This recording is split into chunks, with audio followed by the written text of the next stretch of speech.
Welcome to the NBA Coast to Coast podcast brought to you by thelines.com. Coming to you from the West Coast, Josh Lander, joined as always by Nate Weitzer on the East Coast. And we've got play props here for you guys on a Tuesday night. Much more to choose from than last night's 4-game slate. We've got 10 games here tonight for you guys. Also got a couple other game videos up for you as well on a pretty fun slate. So make sure to like and subscribe to that page. Continue to follow along with us. Also want you to head to thelines.com. Got all of our great written content up there about the NBA in full swing right now. And our odds finder tool is up there. Nate and I are using that every morning to make sure we're getting the best juice available on all these NBA player props and other picks we're making as well. Nate, let's go ahead and jump into our first NBA player prop for tonight. Yeah, I'm looking at the Hawks, and Nate McMillan is a good coach, don't get me wrong, but Quinn Snyder is one of the best offensive minds I think we've seen in the modern NBA, and I think the Hawks are going to be a top 10 offense the rest of the way, if not even better under him, and it's really going to help Dejounte Murray find his swing. I mean, how long has Snyder been coaching against this guy on the Spurs and seeing what he's capable of? And now he's putting up Spursian numbers in just a 2-game sample size so far, 26.5 points, 6 rebounds, 6 assists with a 130 offensive rating under Snyder. His usage rate has gone up to about 29%. It was closer to 23% under McMillan. So Dejounte, 30.5 PRA is where I lean there. You get minus 120 on him to score 20 points. I would maybe juice that up a little bit here, but they're playing the Wizards, probably without Porzingis, probably without John Collins on the Hawks side. And for what it's worth, 4 games without JC this year, Dejounte again averaging 26, 6, and 6. So he's going to be a little bit more involved, a little more backcourt centric. The Wiz are allowing the 3rd most assists, 6th most points to shooting guards in their last 15. And he's averaged huge numbers as a member of the Spurs against the Wiz. 26 points per game, 13 rebounds, 9 assists. Has a triple-double in 2 of his last 4 against this team. And just not for nothing, plus 5,500 at FanDuel for him to get a triple-double. He did come within 3 peripheral stats of that against Cleveland. An excellent defense. It's just a question of, is Washington going to be able to score? Because they were awful in their last game. Atlanta could blow them out. But I think if it's not a blowout, I don't think there's any way Dejounte goes under 30 PRA. Yeah, if he's going to be playing the way he does, like you said, under Quinn Snyder, I hope he's been able to have an impact already. It seems like he has. I think it's just that weird time of year where Trae Young gets his coach fired and then they play super well in the last 25 games of the season as a team whenever that happens for whatever reason. Either way, it seems like if Dejounte is going to be able to figure out how to play with him, I would tell you on that one with the peripherals in there as well. So a guy we should have been talking about a little bit a while ago probably, and I think we've taken him once or twice in here, but Klay Thompson is just on fire right now. He's playing like probably the best ball that he's ever played, to be honest, during this stretch.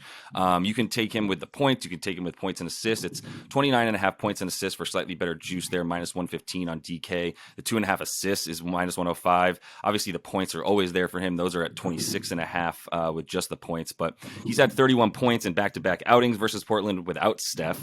A 30% usage in that time frame during 37 minutes per game for the young man there. 7 threes made on 17 attempts. That's like not even Klay. That's not Steph Curry world. That's nobody's world. That's just Klay Thompson's world right now.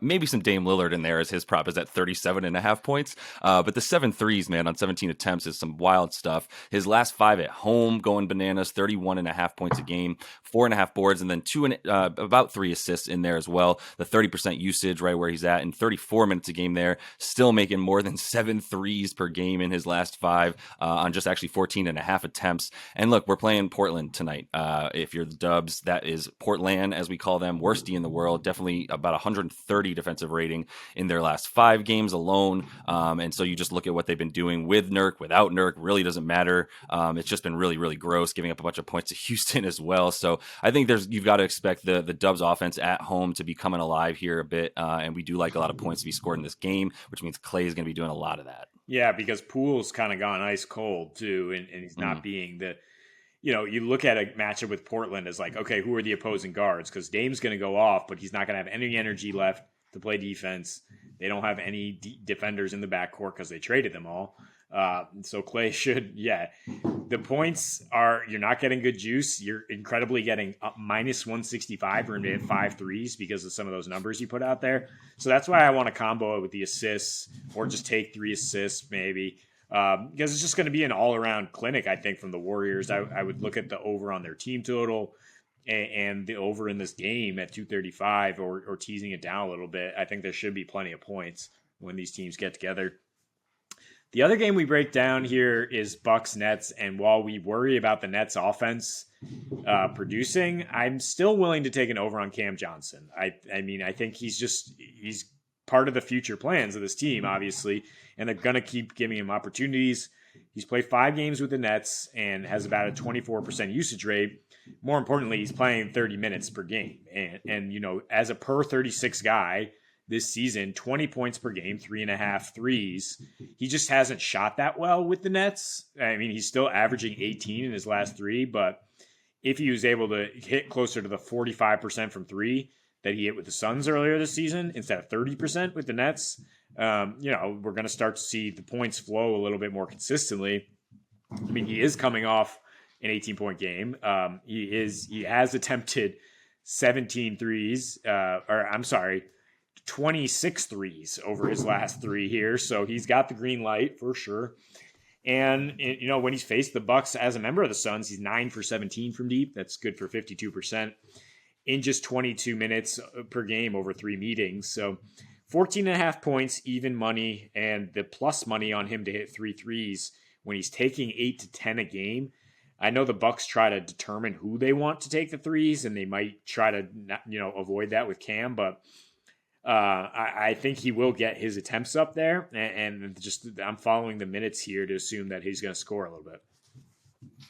Yeah, I think it's about the minutes with him. I hope my thought process would be he'd get a bit more minutes as a big 6'10" body who can, defend a few different positions, which is what you need to do against a Bucks front court and even back court that's super tall and strong. So sure, for him, I worry about points in this game a bit. I know it got bet up, but I think we still like, the Bucks defense on the road, especially. So a bit of a scary one, but the 14.5 points and even you're getting good odds for him though tonight. So I think he should continue to be a consistent between Heeb, Dinwiddie, and Bridges at this point. Like that's your top 3 options in offense. So you're going to be getting the bulk of the points from those 3 spots. So I'm going to close things out with my guy, Jakob Poeltl. Glad to be able to talk about him killing it back on the Raps for the second time, obviously, in his career. And now we're calling it the Jakob Poeltl error. It never was considered that, but I think we should be talking about it as such. Definitely a lot better with him in there, playing some soft comp, but, I think they're going to be pretty good against, by the way, a Chicago team that's got the best defensive rating in the last 15 games in the league. Also, the best rebounding team in the league. So I think you're getting a little bit of value on Poeltl at 20.5 points in rebounds. That's minus 110 on DK. The rebounds alone are 8.5. That's about minus 115. Pretty much the same odds there if you just want the boards. But I mean, with Toronto in 6 games, 14 points a game and about 10 boards, 9.8 in there, that gets you over the 20.5 easily. But if you even just look over the last 4 games after he started getting more minutes, because in those first 2, they were kind of working him in. He had 17 minutes in the first game, 25 minutes in the second game. Now you look at the last 4 since he's gotten in the groove with the squad, and he's up to more than 30 minutes a game. And in those 4, 18.5 points almost gets you to the points and rebounds right there. 12.5 rebounds per game as well. That's, like I said, an increase in those minutes. His last 4 versus Chicago when he's on the Spurs, he went over that prop each time as well. 17.5 points and 10.5 boards in there. If you do think he can get 10 boards, a double-double for the man is plus 225 tonight. I think he's slotted himself in as an 18 and 10 guy at this point. The double-double at plus 225 is probably it's really nice odds there for a guy who's been averaging 12.5 boards in his last 4. Like I said, I think the Poeltl over the last 4 games for this team is the Poeltl you can continue to expect to see with 30 minutes a game. So this prop still remains way too low, and it's my favorite one of the day. Yeah, look at this. The Raptors are going up. Hawks going up. Bulls going up defensively. We saw the Knicks beat the Celtics. We saw the Heat beat the Sixers. And who does that leave as the odd man out? The Brooklyn Nets. And why, people, did you not bet plus 800? Now it's down to plus 400 that they'll be knocked out of the playoffs. by the end of this thing. It is still available for you to take. And, why bother with the player props or in addition to them? Just go and get 4-1 on your money on that because the rest of these Eastern Conference teams are coming.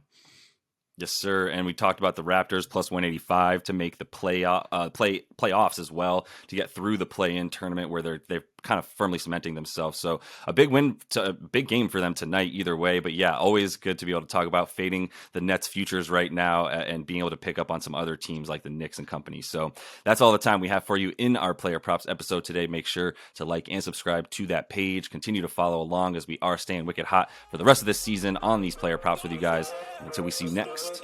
Happy betting.